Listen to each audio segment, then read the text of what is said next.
Good question. Scat, he's questionable for the game. I think he's going to try to practice, at least jog through some things or run around a little bit tomorrow. So that's a positive.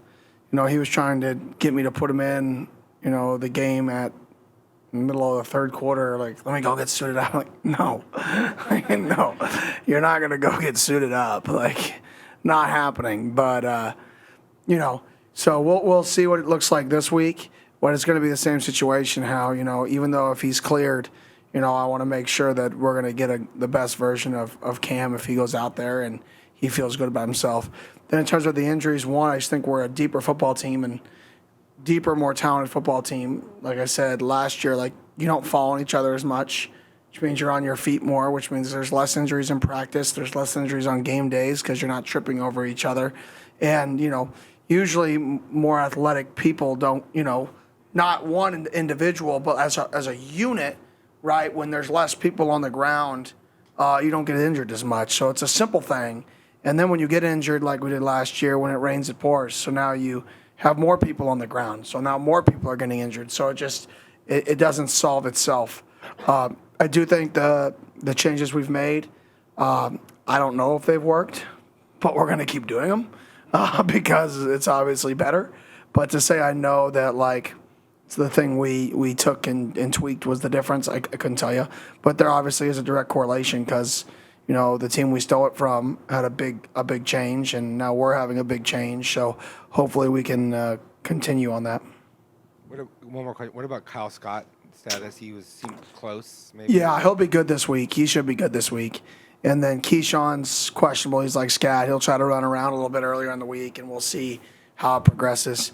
Last week when I said questionable to doubtful, none of y'all believed me. Everybody's used to people playing games. They're actually questionable to doubtful. Like there's no games. They're questionable to doubtful. We'll see how the week progresses. But I do feel better about both those two than I did last week. But they're still questionable. Like they have to go do it, feel comfortable, feel good about it. Otherwise, putting them out there isn't doing them justice to themselves. Like it's my job to protect them from them. Coach, in the spring, you had said that you have to teach this team how to win, and that was a big step for the program coming up. And you guys are 5-1 now in one-possession games. What has been the key to you pulling out some of those games that maybe you would have lost last season? I think just the guys have the belief that they're going to win the game. Like there's not a waiver. Like our leaders on defense, people can look at them. They're like, all right, we're going to win the football game. And then you look at who makes the game-winning tackle, and it's, one of our kids on the leadership council, another guy that plays hard 24/7, X and Rouser, there at the end of the game. And then on offense, people can look at Sam, and they just have a lot of confidence that Sam's going to make the play when the game's on the line, and he's going to get it done. And so I think when you have a group of guys who just have that belief in one another that, like, whether it's offense or defense that we're going to win, that's positive. And we've won games in a lot of different ways this year, and this was the first game that we won through playing smart football. I felt like we won that advantage. We won the nuances of the game. We lost all the other aspects, but we won that. And our motto is smart, tough, the ball, the team. And this was, the first time that I felt like we won because we were a smart football team. Hey, Kenny, Max Pitt, Arizona's family. You kind of talk about how K-State coming off this bye week is coming off just a blip of a loss at Houston in the rain. Their offense now obviously looking normal, obviously. But for a quarterback like Avery Johnson, the offense that you've studied of him so far this season, what did you see in that Houston game 2 weeks ago? And what have you seen just in the film of how maybe the game was a blip of their season so far? Or do you feel like that this team, or there's parts of Houston's game plan that you can Yeah, Avery's a star. He's a star in the making. I mean, I recruited Avery. Like, I recruited him at Florida State. I recruited him at Oregon. His mom's one of the nicest ladies. His dad's an awesome dude, one of the biggest Chiefs fans you'll ever meet in your life. He had a garage just filled of Chiefs stuff that they would FaceTime me from. His sister lived in Vegas for a long time. His brother's an engineer. Like, they're just a really, really good family. And he's a really, really good, smart kid that runs 4.3 and can throw it 50-something yards and is super intelligent. So he's got a really, really bright future, a very, very bright future. And in football, I asked, coach at Big 12 Media Days, they said like one wish from the other coach. I said, don't play him when we play us. So I'm hoping that still happens. So regardless of what happened in the Houston game, that is not a reflection of this football team. This is a really good team. This is a team that was picked to win the Big 12 by a lot of people. This is a team that still is at the top half of the Big 12 race, playing at home. So this is a really good team with a really good quarterback, and it's going to be a great challenge. Kenny Jordan, Ham Sports 360 AZ. You can debate whether it's a big receiver or a tight end, but on their roster they have Kansas State has 4 guys who are designated as tight ends who have at least 2 touchdowns. What sort of challenge does that bring, knowing that you have big bodies that are able to find the end zone?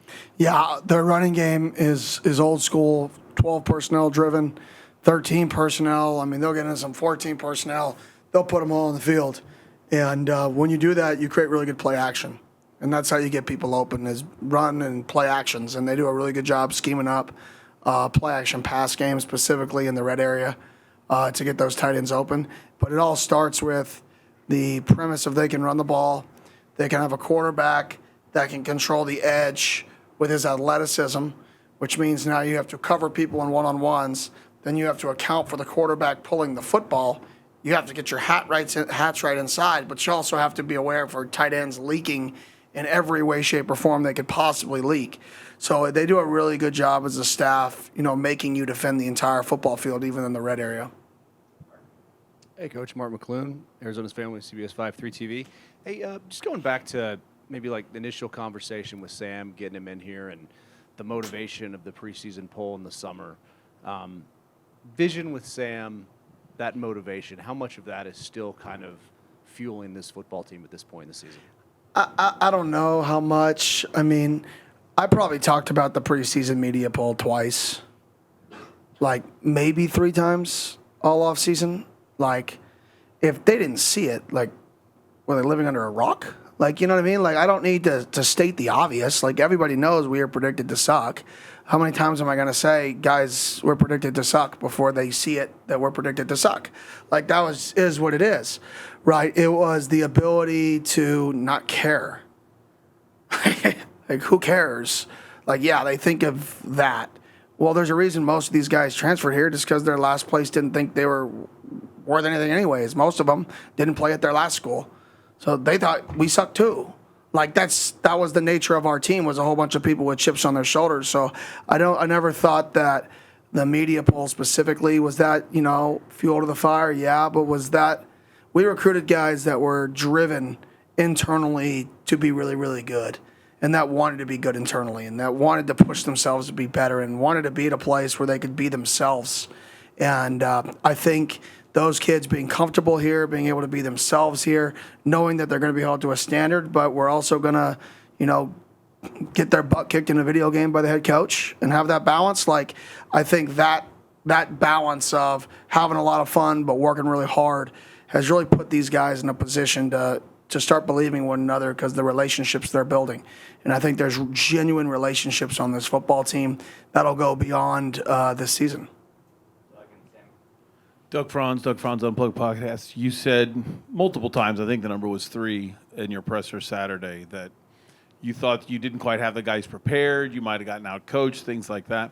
When you say that, are you being nice? Was there just not enough fire in the belly from the guys, so you're talking about more coach-player motivation? Or were there schemes that you don't mind explaining that UCF did that you had to go over on the sideline that you didn't have them prepared for during the week? What do you mean when you say that? Yeah, a combination of both. So I think there was a few times. Obviously, we're trying to figure out the balance of confidence and cockiness, and I felt like we were on the verge of that. Like I told the team on Thursday, like, are we confident or are we cocky right now? Because we're right there, and I couldn't figure out what it was, but it was bothering me a little bit. I'm like, man, like, hey, we haven't experienced success. Maybe this is how we handle it, right? And I thought we were just on that verge. And I think we didn't run the ball as well, and they ran the ball a little better than most teams have run the ball, and kudos to them. But I felt like we got to get a little bit back to that underdog, and I kind of got us out of that mindset a little bit, talking about how we don't lose at home. That's not what we do.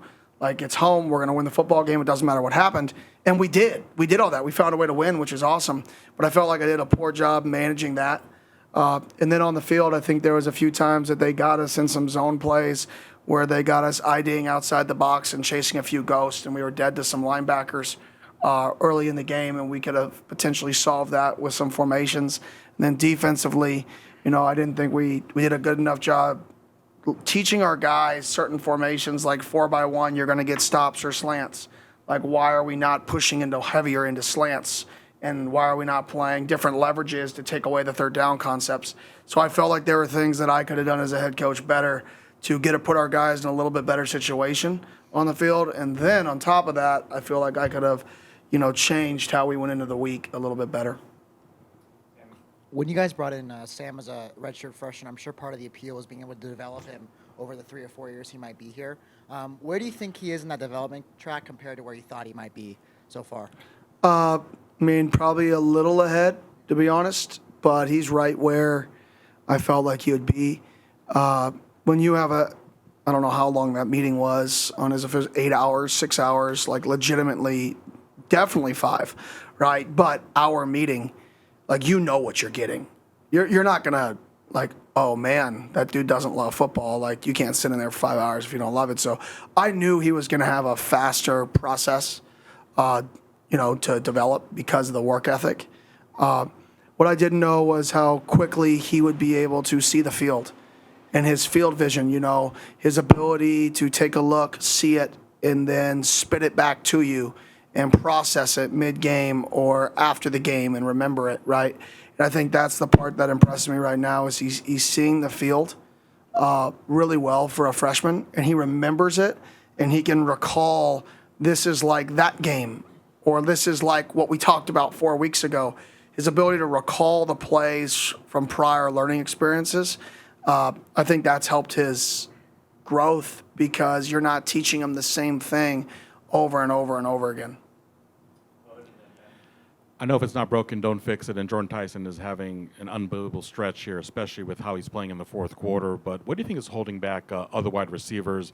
Maybe not stepping up to that level because it's a lofty level, but maybe just to contribute more than they have been lately. Yeah. I think their time will come. To be honest, we had some opportunities this last week. We've had some opportunities throughout other games where we're really close to getting more people involved. We're trying to get more people involved.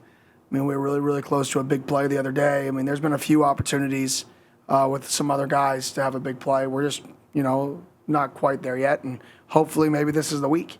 I keep saying this is the week, and I'm hoping I'm right one of these weeks. Bill Belichick was the coach that a lot of guys kind of credit the middle eight, ideology to, and his big thing was being able to keep an opposing offense off the field for like an hour of actual time between a drive at the end of the first half, the halftime break, and then if you get the ball in the second half. I'm curious if you're a subscriber to that line of thought, and then also if there was a certain staff you're a part of that were big on the middle eight, and that's why you harp on it as well. Yeah, definitely a big believer in it for that reason and the natural turnover it creates, right? Every other time you score, you give the ball back to the opponent, other than when you score at the end of the half. If they don't have enough time to score, that's a natural possession you gained in the game, which to me is a turnover. It was really the first coach that really dived into it heavy was, Coach Lanning. The middle eight to me is more of a defensive philosophy because the defense doesn't want to have to go back on the field. Offensive coaches, we're like, score as fast as possible. Oh, there's 2 minutes left. Get a stop.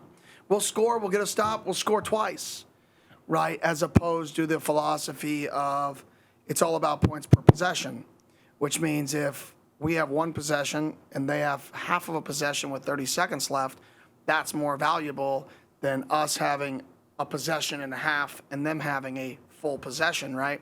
So it's more of a, when I was with Dan and he harped on it to me, and that's where I always knew about it, but I really started to believe in it. And if you can look at those games at Oregon, we actually, I think, led the country that year that I was the offensive coordinator there in the middle eight and in the last drive scoring. There was a period of time, it's very similar to us right now, where the stat is just really, really big in that period of time. And that's just because we call it for that. We prepare for it. We talk to our guys. And that's huge. It's the difference maker when you're talking winning the margins.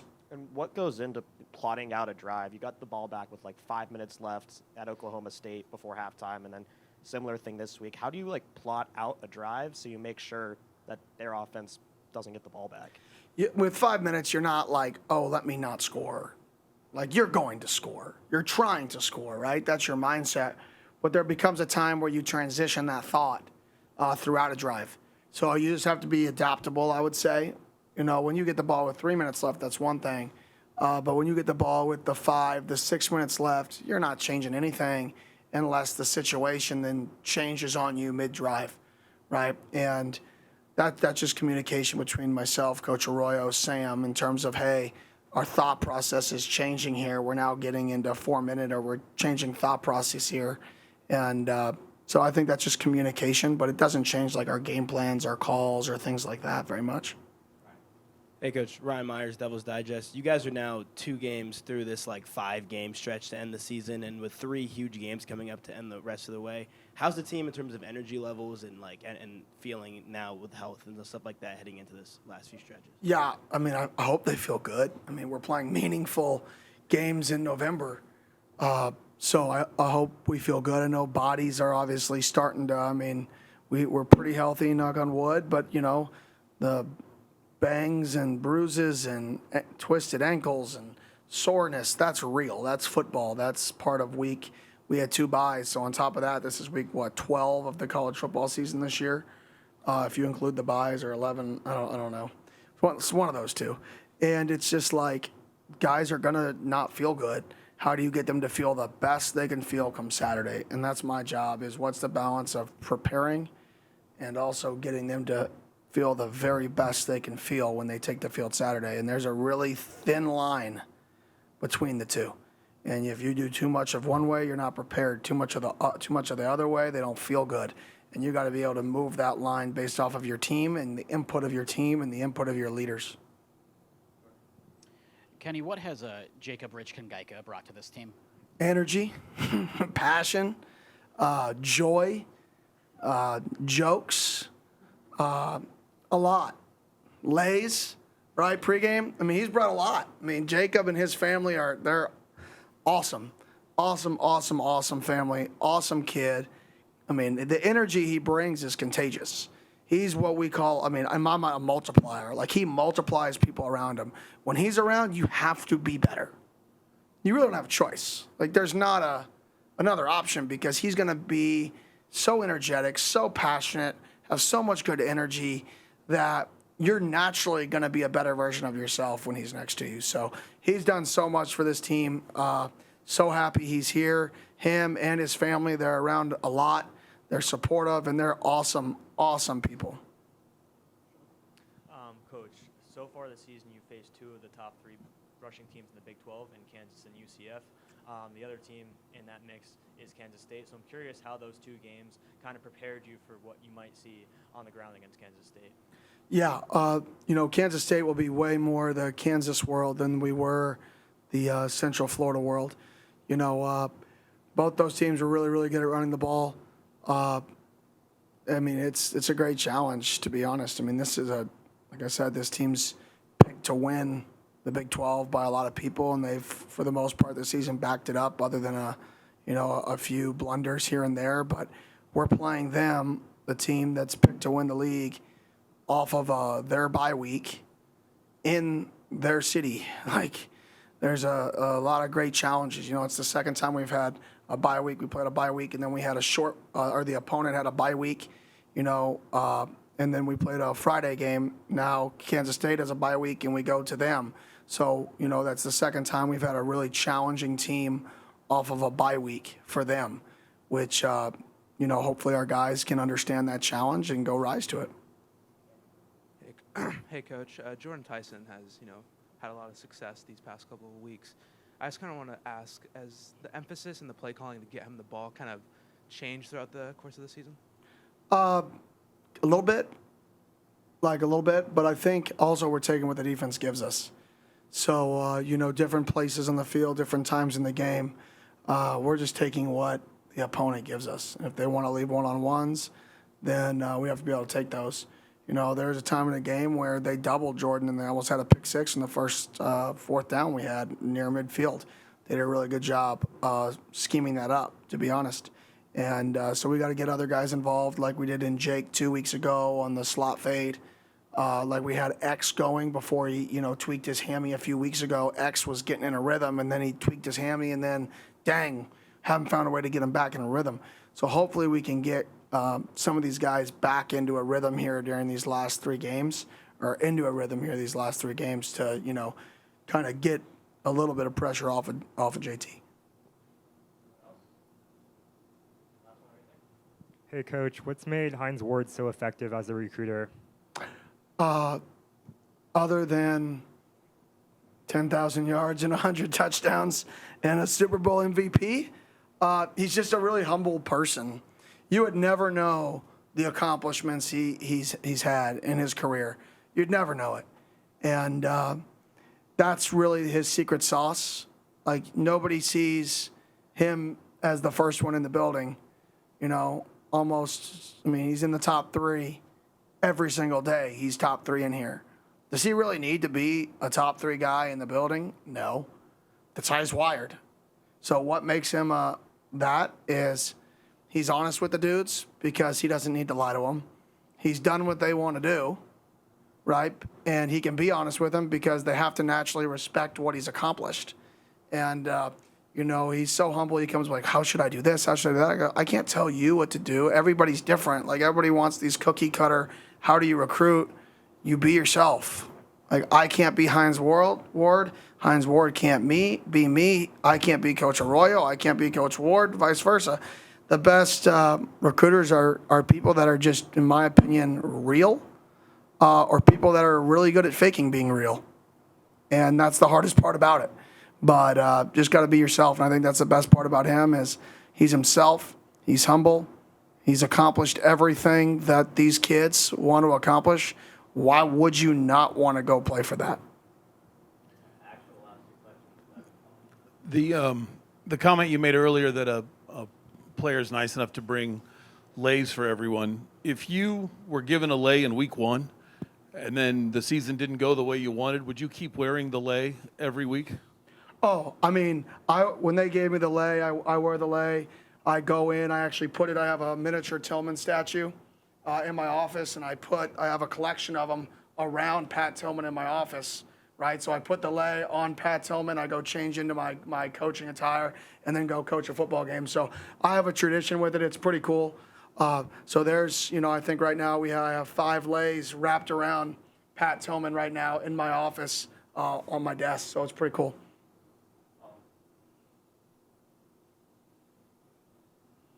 Kenny, going back to kind of expectations for this team at the outset of the season, I know the focus is obviously 1 week ahead at a time, but it's also natural kind of human tendency to kind of see the finish line and the standings and how close you guys are. I mean, is there any concern with the team, or you like where they're at kind of headspace wise to handle that? Yeah, I think last week I kind of alluded to that. That last week was the first week where I felt eerie. I was like, but I didn't want to touch it yet because I didn't know how we'd play with that feeling, right? Because it was new to the program since I've been here. But I definitely think our guys right now realize like we have an opportunity. We're back in an underdog role. We're back being 8-point dogs. We're back being counted out. Like this is our we were playing a team with a head coach that's won 4 national championships. Like, that was picked to finish first in our league, like, on the road.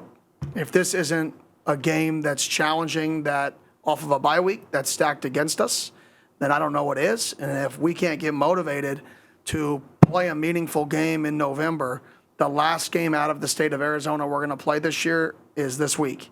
And it's the biggest game because it's right now, but it's also the biggest game because it's the last game out of the state.